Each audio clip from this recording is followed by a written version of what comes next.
Good morning. Thank you so much for being with me.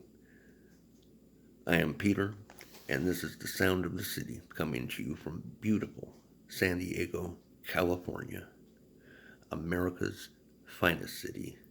It is kind of chilly this morning, not something that is usual for our city, but I'll get through it.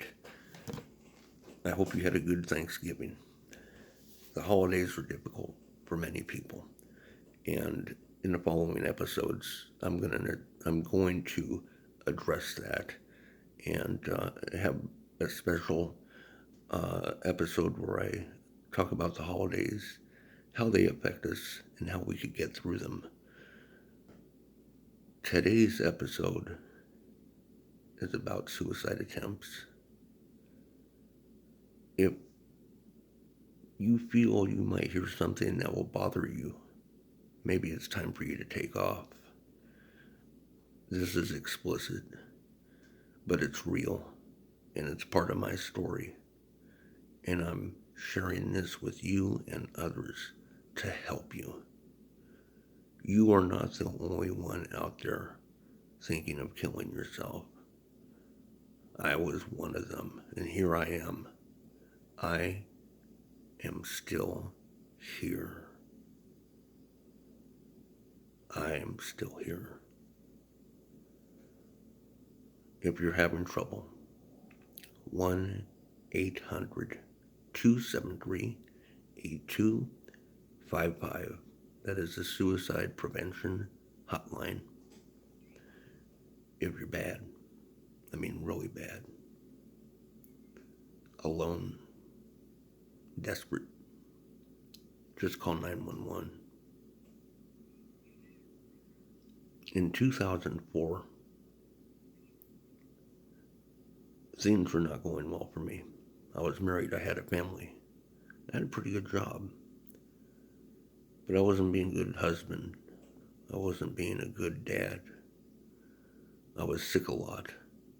I was calling in sick from work like once a week. I was losing. I was suffering from really bad depression.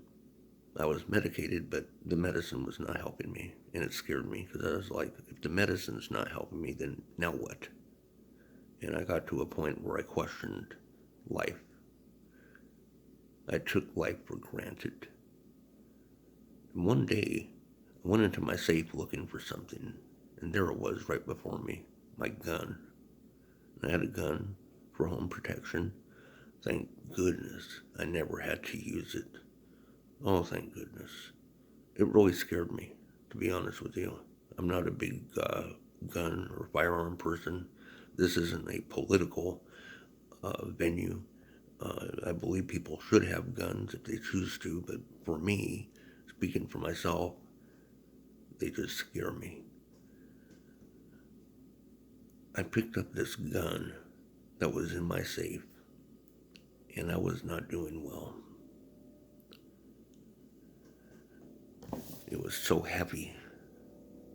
It was fully loaded with ammunition. I remember it being cold to the touch because it was stainless steel. There was nothing fake about this. It was real. And I started shaking when it was in my hand. I was like, what are you doing? I was thinking to myself. I didn't say anything. I was just thinking, what are you doing? And I put the gun right up to my ear. And it was shaking just like this. And I could feel the barrel, the end of the barrel, hitting against my ear, and it was cold from the steel. And I could feel the outlet of the barrel and the size of the caliber. It was a 357 gun. And I just kept shaking. I was like, are you going to do this? What are you doing? And finally, I just put the gun down. And I got it, and I put it at the very end of the safe in the back where I couldn't see it. I shut that door and I locked it. I started sweating profusely down my forehead, down my cheeks, my eyes, my chest, my thighs, my legs, my arms. I was drenched with sweat. I was shaking uncontrollably for a good 5 minutes. I had to sit down and try to compose myself, especially before anybody got home. Because pretty soon it was going to be time for me to be dad. It was going to be time for me to be a husband. I didn't want my family to find me in the den, on the ground dead, with blood everywhere.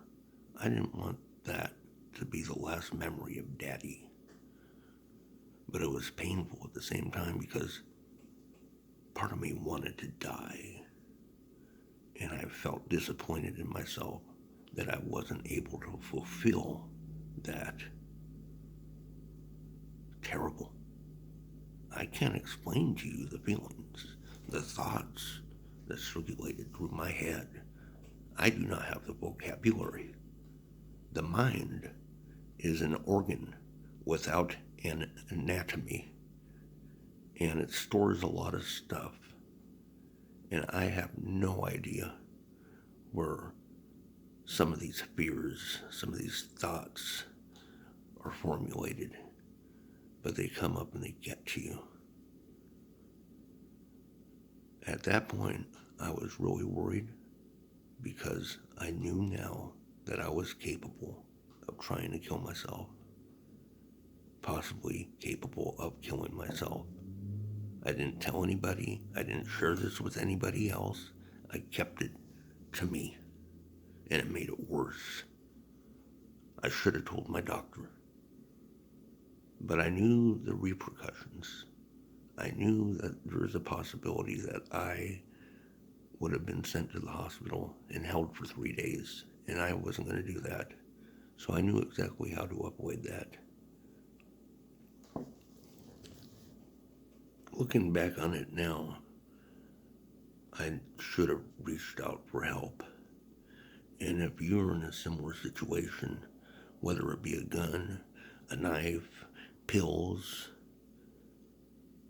or a balcony on a very tall building, stop.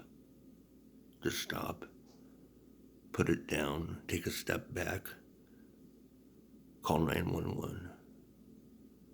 Get help. That's serious. Very serious.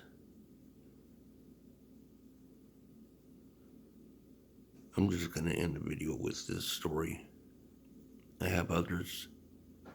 Once again, I am not here for a pat on the back, and I do not want your sympathy. If you think for one moment that I'm doing this for any glory or romanticism, you're sick. Excuse me. This is heart-wrenching, and I'm opening myself up to you so you don't have to do this stuff. But thank you for watching, and I'll have another episode coming up pretty soon. You guys have a great Friday, and I'll see you later.